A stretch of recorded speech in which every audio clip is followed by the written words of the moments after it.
Hello, it's Tuesday morning here in the UK, and the sun is out. I don't know how long it's gonna stay out for, but let's just hope it's gonna be for a little while because I'm gonna take Clemmy for a little walk soon. But I thought I'd just pop my head around the door and say hello. There have been lots of things on my mind, and I just wanted to share them with you because I think they are very important in life. And I live on my own. I don't know whether many of you know that, but my children they've all sort of flown the nest at the moment. Two of my children are at university down in Cornwall, and one of them is living up in East London and working really hard as a personal trainer and an artist, trying to make ends meet. It's not easy in this country. I think it's not easy for our youngsters, is it? But I think that one of the things which really struck me, I was watching a television programme the other evening, King Charles, and it was called Harmony.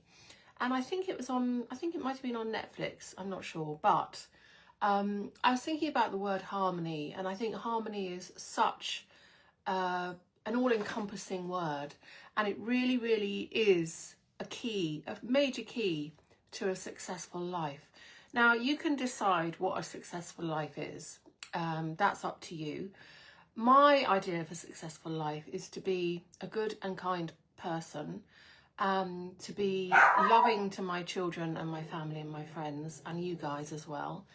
And I suppose to give of myself. I'm not give of myself in a kind of limitless way, but give of myself in a way which I hope is helpful and encouraging and inspiring maybe. And also I think the other thing about harmony is you can't do all of those things or be all of those things to people, probably unless you have a little bit of harmony in your life and some harmony in your own being. And harmony comes from all different pathways, in my opinion. It comes from a healthy and kind life to yourself. So that means enough rest and sleep and slowing down when you need to, listening to your body, listening to your mind, being very loving and kind to yourself. I think that's a big key I've learned as I've been walking around this earth for like 60 years. But I think the biggest thing I've learned in the last perhaps 10, 20 years is to actually put yourself, prioritize yourself. Put yourself in a position where you're feeling good about you and healthy. Because if you're not in a good mind and spirit and body yourself, then how can you be any good to anybody else? Well, you can be, but you're going to run out of fuel very, very quickly and run out of power, and it's just not going to be very good for you because you can burn out. And we all know about burning out, I'm sure. I mean, my children have burnout, I get burnt out. I've had some serious health issues in my past, as many of you will know. And a lot of those actually stem from mental health. So I think being kind to yourself, having harmony with your mental health, your body, your mind, your soul, your spirit is really important. And that means having a kind of healthy life, I suppose. So yes, get plenty of sleep. Try not to drink too much alcohol. I don't do drugs and things like that. Be kind to your body. Fuel your body with the right kind of ingredients, nutrition. And as many of you will know, I've been very fortunate enough to be able to go on the most glorious walks around here. Now, the weather has been pretty awful. It's been chucking it down with rain for the best part of 2 or 3 months. And it has been very cold and windy at times here in the UK. But nevertheless, I've been out pretty much every single day with my little Clemmy, and he's brought a lot of harmony to my life. It's amazing what animals can bring even the small little package of Clemmy, 5 kilos or less. He just brings the most amazing amount of joy and love and health to my life and well-being. So I think that's really important.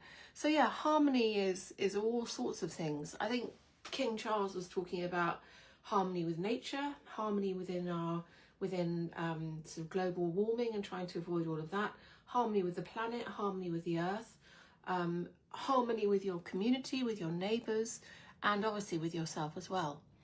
And I have learned that being on my own now, it's really important to try to bring all of those things into your life to make it harmonious, to make it worth living, to make it worthwhile. Because when you're on your own, and I'm lucky, I'm fortunate, I'm writing a book, so I spend a lot of time writing in my head, writing on my laptop, in making notes, thinking about things, processing stuff for my book. That takes up a lot of my mental energy. But it's also really important because I'm writing a memoir, so it's really important that I don't get too lost in the negative stuff, and I try and sort of make it something that people will want to read, that will probably hopefully help them and make their life a little bit more harmonious. And also I think, yeah, King Charles has always been a big advocate for living sustainably, eating healthily, trying to eat locally, trying not to use chemicals and things like that with farming, not to be, not being too intensive, and basically looking at the way that we can be harmonious as human beings on this planet, harmonious in the way we live and also in how we live. And I always used to think, I know that from in my lived experience, I always used to think that I would only ever be able to live in London. I was living in southwest London. I basically really loved it. It was something I knew and loved. But due to circumstances that were in some ways beyond my control, but I did have some control over, well, not the death of my mother, but various things, I moved out into the sort of semi-rural area. I'm still very close vicinity to London, and very close to southwest London. I'm 20 minutes, half an hour, it's not very far, but I'm in the countryside. And that has brought a great deal of harmony to my life. That decision to actually move to where I am, meet a whole load of new and interesting people, throw myself into the community, volunteer, and do all sorts of things that I really enjoy doing, and get sort of a bit more of my spiritual life back as well. So I would always class myself as a spiritual person, definitely on the side of good and not evil. And I suppose I've now started volunteering and helping out at my local church, which I find incredibly rewarding. And even on Christmas Day, I was there hosting Christmas lunch and helping out. I cooked a turkey and helping out with all the people, hosting a table of people in the community who were not fortunate enough to have family or friends or the wherewithal, financial means or whatever, to be able to have a good Christmas, whether they didn't have the financial money to be able to do it, whether they have big major health issues, addiction issues, mobility issues, age, loneliness. So that was really, really a good thing to do. And that made me feel good about myself. I found it quite tough going because I found it quite sad. And I had to obviously be cheerful and, glass overflowing and make sure everybody had a good time. I found it quite exhausting, but I'm really, really glad that I did it. And I'll definitely do it again.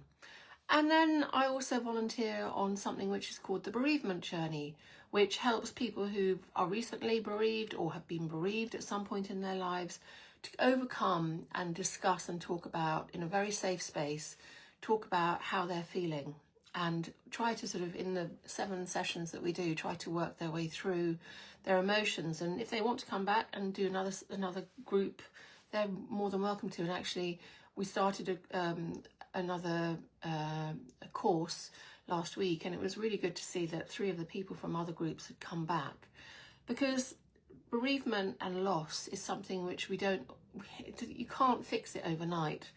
But again, and one of my big sayings which I learnt on the course is, you can't fix what you don't face.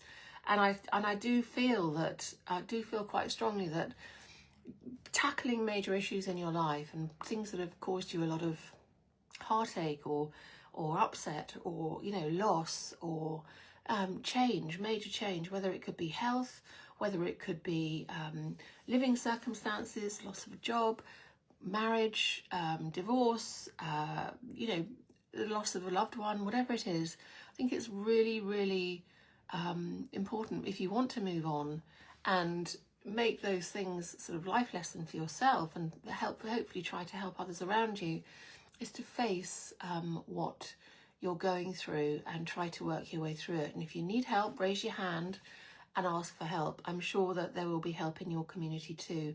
There's lots of online groups that help people get through all sorts of things. And I think that, okay, you have to be in the right headspace to be able to face those things. and overcome them or work your way through them. I don't know necessarily if perhaps if we ever overcome major things that happen, major life events that happen, which are really, really testing and really upsetting. But it's a good way of trying to sort of navigate your way through. So I've been really, this is about the 4th or 5th time I think I've volunteered on this course. I really enjoy doing it. I really like the way that people work their way through their issues, and most people leave, I think, a little bit lighter than when they arrived, which is a step in the right direction. And as I said, sometimes these things can take a lifetime to overcome, if you overcome them at all. So yeah, so harmony, getting back onto this idea of harmony, I think living a harmonious life is not always easy, and financial pressures and family pressures and work pressures and all sorts of things can upset the apple cart, can make it much harder and much more difficult to remain harmonious. But I think there are several little kind of tips that I've learned, which maybe I can pass on to you and perhaps give you a little bit of food for thought. One of my big tips is going out and communing with nature. Now, when I'm out with my dog, I talk to my dog quite a lot, and I talk to Mother Nature, I talk to God, I talk to whatever it is out there that is a positive influence on our lives. And I'll speak aloud, and I think some people probably think, gosh, she's a bit bonkers. Who's this woman wandering around with her little nutty dog and talking to herself? But I do, and I think it's really great therapy. And I know I've been reading loads of things online and in the papers, newspapers and things about the benefits of walking in nature. Not just about the physical benefit of actually taking one step after another and becoming healthier and stronger and more confident, but also the actual chemical benefit of breathing in those woodland smells, the vegetation, the microbiome that we absorb through our nose and into our bodies, into all of our cells. And there've been loads of tests to prove that that's actually a chemical benefit, just a dopamine benefit, I suppose, as well, for brain synapses, whatever that is, for the connectivity, the tissue and everything in your brain and the cells around your body. It actually is it's better than, I think, I've never taken antidepressants, but I think it's better than a lot of medication. Now, C.A.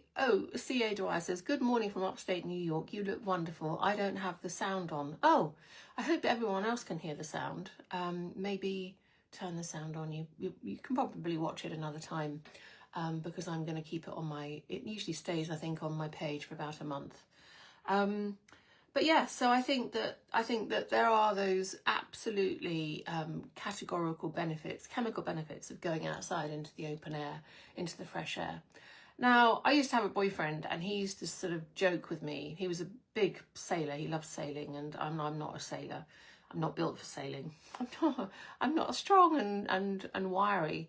But he was a big sailor, and he always used to say that there's no such thing as bad weather. It's just bad weather gear. You need to get some decent gear, some decent clothes.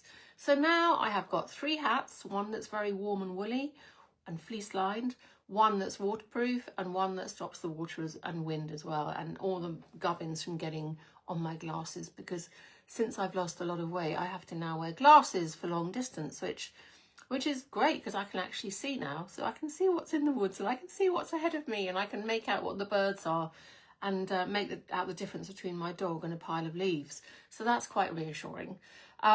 So I have now got windproof jacket, warm weather gear. I wear jumpers and layers and thermal vests and woolly socks and waterproof Gore-Tex cross-trainer shoes, and I get and gloves and the whole shebang, and I get totally wrapped up for the weather. Becky says, my sister's best friend's daughter has just been diagnosed with brain cancer. Please pray for her and send healing thoughts for her. Send healing thoughts to Emma. Thank you. Oh, I'm so sorry, Becky. I will pray for Emma. Emma, God, please take care of Emma and cherish her and give her all your healing vibes and all of your healing love. And I will pray for her. I'll send out a little prayer to my church group, and we'll all pray for Emma. So yeah, so I think it's really important to get out into the fresh air, get some all weather gear on. And I suppose if you're in Australia and you're going through a heat wave and you're in 40 degrees centigrade or 45 degrees, which I know they have been having, because 92-year-old friend of mine went to Australia, to Perth, for Christmas with his family, because I think his son lives over there as well, and family. And he said it was absolutely roasting. So, but they are often prepared. Most people, I think, have aircon or swimming pools or access to water to cool down and have a swim. Yeah, we're not very prepared for hot weather or cold weather over here. We really basically collapse whenever there's any kind of extreme weather going on. I mean, at the moment we've got flood warnings out everywhere, not everywhere, but in lots of places around the country. Leda says, the sound is just fine. Good morning to you, Lisa, and to your community from suburban Paris. Oh, I do love Paris. What a lucky person. Paris is such a great city. I haven't been there for a long time, but I really do enjoy Paris. I must go back, actually. I must plan a few trips. I'm going over to France for a few days in March with my brother and my father. Dad wants to take us to the First World War graveyards and things in Ypres, and also his uncle was shot in a place called Le Paradis in northern France, in Normandy, and during the First World War. So he wants to take us there. So yes, so I am looking forward to that, but I think we're only going for a couple of days, 2 or 3 nights, not very long. But I haven't been away with my brother and my father for probably about 30 or 40 years, a very, very long time indeed. So it would be nice just the 3 of us to be together, like in the old days. It would be fun, even though we're going to quite heavy topic to going to all the graveyards and things. But I'll do some little videos and I'll show you what it's like up there. I hope the weather's not going to be horrendously wet and muddy. But again, all weather gear, you see, you have to keep optimistic. Ravi says they really appreciate everything that I post. Well, thank you so much. That's really nice to know, because it's a pretty solitary thing, and I it's not like a full-time job. I don't get loads of money for it, and I'm not an influencer in the way that other influencers are influencers, and they have all these different people paying them money and stuff. I don't do that. So I'm glad that you enjoy what I do, because it is a labour of love, I have to say. Sometimes I do wonder why I do wonder to myself, Lisa, why do you do this? Because you could probably be earning a lot more money, spending a lot more time doing other things and be more worthwhile. Thanks, Leda. The Le Paradis cemeteries. Have you been there? Because that's where I'm going. Well, I'm going there with my dad and my brother, but that's probably only going to be for a very short time, because it was literally, it's just a memorial really where they got shot, and I think it's got a list of all the names of the people that died there. But obviously the ones in Ypres and stuff are absolutely huge, so we will see what that's going to be like. I hope it's not going to be too depressing. Dad and my brother my father's incredibly knowledgeable. He reads everything about the First and Second World War. He grew up in Jersey, and Jersey was occupied by the Nazis. It was the only place in the UK that was, and he was born during the war, so it was very. They had no food. Lots of prisoners of war were there. I think a lot of Polish prisoners of war were there, as basically being used as slaves. It was really hardcore. They weren't allowed to communicate with the UK. They had sort of secret radios and things like that they could communicate, but if they got caught, they'd end up in prison. So it was really, really awful. Amy says, "I'm a beautiful soul." Thank you, Amy. I hope that my life won't end soon, but I hope that my life has been a beautiful one, and that I've brought beauty to your world as well. So yes, I think I try to do that through the paintings and through the art and the little bits and pieces of literature that I find as well, and poetry. Talking of which, if anybody has any ideas about what they'd like me to post, then do please let me know, because I'm always looking for a bit of inspiration. Sometimes it can be, as I said, quite a lonely task. And it's nice to know that you're out there and that you're kind of, you know, participating as well. I think that's really important because we are an amazing community. Ravenous Butterflies always surprises me. I mean, it's been going since about 2013 and it really took off during lockdown, during COVID. I think people started looking for a lot more meaning in life and a lot more kind of, you know, escapism from all the horrible news that was going on. And so it really took off. So now we have about, across social media, I think we have about almost 1.5 million followers. I'm on Instagram as well. So that's always quite surprising to me when I see those kinds of numbers. It's like a small planet. So yeah, it's really nice that we're all kind of connected and that I play God, really, I suppose. I kind of bring everyone together, which is a lovely thing to be able to do. So I try and make it worthwhile and I try and make it a little bit uplifting as well. So I think it's just started raining. I was going to go for a walk. The sun was out when I started this, about, I don't know, 20 minutes ago or so. And I was going to take Clems for a little walk before the rain really sets in, which is going to be in about an hour or two. So I think I might have to get going and do that. But I just wanted to, before I go, just reiterate that, harmony. Think about harmony today. Maybe think about how you can be more harmonious with the kind of life that you live. Leda says, yes, you're definitely a beautiful soul. You're a godsend. You bring so much beauty and happiness to us every day. Yours is my favourite page on Facebook. I'm really grateful. I shall definitely order your book when I'm a little bit better off. Thank you. My book, yeah, do order my book, please. And thank you also, Leda, for the bit on the link for Le Paradis as well. That was really kind. Beatrice says she's watching from out of the Netherlands. I have no clue anymore as to how I found you on Facebook, Lisa, but since I did, you surely enriched my life.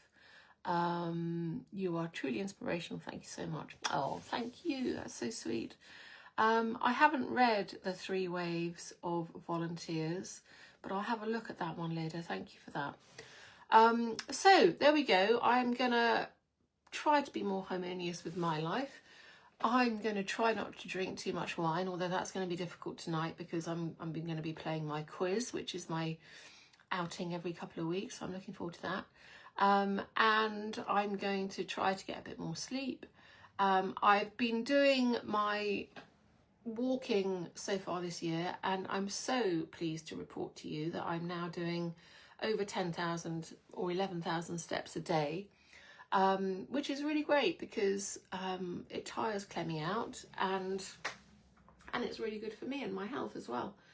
And yesterday I went to a department store.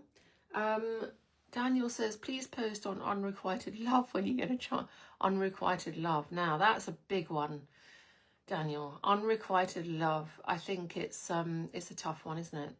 I mean, how do we navigate our way around unrequited love? It's one of the worst things in life, isn't it? Christy says, what's the name of your book? Well, I've got 2 books, Christy. They're in the link at the top of my page in the bio. One of them is called An Apothecary of Art to Soothe Your Soul. And the other one is called Calm Your Mind. And they are both really beautiful books. And actually, if you're thinking about Valentine's present for anybody, they make a great gift, even though I say so myself. I will show you my books, as I do have copies of them here. If you just bear with me just 1 second, and I will just stand up and reach out for them. So, this is my first book, An Apothecary of Art to Soothe Your Soul, and it's really lovely. And it's jam-packed full of beautiful paintings and literature and quotes and poetry and all sorts of loveliness, and that's there. And then the other book I've done is, matches my jumper, Calm Your Mind. And again, it's slightly smaller, it's slightly less expensive, and there are some lovely paintings and artwork and quotes and poetry and all sorts of loveliness and very inspiring stuff in here. So this makes a gorgeous book. It's slightly smaller, a bit more conventional in its design. They're both, I'm really proud of both of them. They're really, really lovely. And yeah, if you follow the link at the top of my page, then you can order them. And I think Amazon will give me a little cut of that as well, which is always a bit helpful as well. A little wine now and then can't hurt. I enjoy a glass of two of red wine, preferably Merlot, from time to time. I just try not to make it a daily habit. Yeah, no, I agree. I think it's quite difficult not to make it a daily habit, so I try not to make it a daily habit. But I have to kind of try not to make it a daily habit, because there's something really nice, especially at this time of year, of having a little bit of a ritual. And my ritual is, I finish work about 6:30. I will light the fire. I will light a candle. I will, you can hear my dog scratching under my desk. I don't know, what are you scratching at, Clems? And I will light a candle, and I will light my little sparkly, tiny little fairy lights, which I absolutely love, which I left up since my birthday because they're too nice not to take down. Amanda says, I have both of your books. What did she say? I have both of your books. Absolutely lovely. Oh, thank you. Thank you. Yeah, no, I'm really proud of my books. I think they're beautiful things, actually. And I had a lot of, I chose the designer. I had a lot of input. Yeah, I'm really happy with them both. Very proud of those.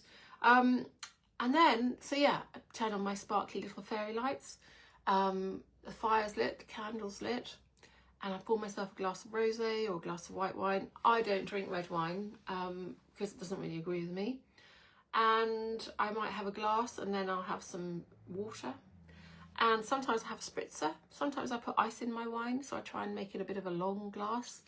And that's it, really. And I really enjoy that. So I think a little bit of something, you know, a little bit in moderation doesn't hurt you, really. So there we go. So I'm gonna trek outside. It's looking very grey. Yeah, that sun's gone and the cloud has arrived. So I think I'm gonna get going. I'm gonna find that little bit of harmony in my life. I've got a few little errands I need to do as well, and do some writing when I get back. And wish me good luck in my quiz tonight. We come second the last 2 times. So yeah, I'm looking forward to that. Went and did a little bit of, treated myself to a little bit of shopping yesterday. A couple of items in Marks and Spencer's, which is a kind of everyday department store here in the UK, which is actually really good. They do some great stuff. And yeah, I bought some linen trousers and a linen shirt. Both of them are a size 12, which in the US, I think a size 12 is a size 8. And I haven't been a size 12 for, well, I don't even think I can remember. Maybe when I was about 10 or 12. And I was so chuffed, I have to say. I was so pleased that I felt so proud of myself as well, because I've been on this kind of health and fitness weight loss journey, health kick, I suppose you could say, since August 2024, and I'm really feeling so much better, and long may that continue. Right, well, I'm going to love you and leave you, everybody, and it's been really nice to pop my head around the door and say hello, and I will try and come back maybe later in the week. And like I said, if you've got any ideas about anything you'd like me to read, or that you would like posted, artwork, artists, anything like that, even if it's your own work, do let me know. You can message me, and I will take a look. Okay, lots and lots of love. I hope you all have a fabulous day, and try and bring a little bit of that harmony into your life as well, because it is help. It's like a spoon of good medicine, and the more harmonious we become, I think the better the planet, and the better we will feel about ourselves too. So take good care of yourselves, and I will speak to you soon. Lots and lots of love. Have a fabulous day. Bye-bye.